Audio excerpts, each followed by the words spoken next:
नागपुर के इतवारी इलाके में स्थित भगवती मेडिकल स्टोर पर पुलिस ने गुप्त सूचना के आधार पर छापामार कार्रवाई की है। ये जानकारी 20 नवंबर को शाम 4:30 बजे पुलिस उपायुक्त राहुल मदने ने दी। सूचना की पुष्टि के लिए पुलिस ने पहले एक डमी ग्राहक भेजा, जिसके बाद छापेमारी की गई। स्टोर से पुलिस ने बड़ी मात्रा में अवैध दवाएं जब्त की है, जिनका उपयोग नशे के लिए किया जा रहा था। कार्रवाई के दौरान मेडिकल स्टोर से जुड़े 2 केमिस्ट पुलिस हिरासत में लिए गए हैं।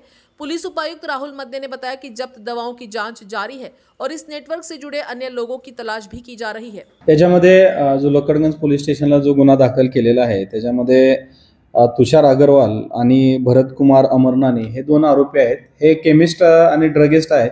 याच्यामध्ये जे यांच्या मेडिकलमध्ये काही ड्रग्स आणि सिरप आणि काही टॅबलेट्स मिळाले आहेत, ज्या की टॅबलेट डॉक्टरांच्या प्रिस्क्रिप्शन शिवाय ते मेडिकलमध्ये ठेवता येत नाही किंवा ते देता येत नाही। अशा टॅबलेट्स आणि सिरप यांच्यावरचे बॅच नंबर्स कडून हे अवैधरित्या हे विकताना किंवा जे लोक ह्या प्रकारची नशा करतात किंवा नशेसाठी हे औषध कॉम्बिनेशनमध्ये वापरलं जात होतं, अशा स्वरूपाची आम्हाला काही दिवसापूर्वी माहिती होती।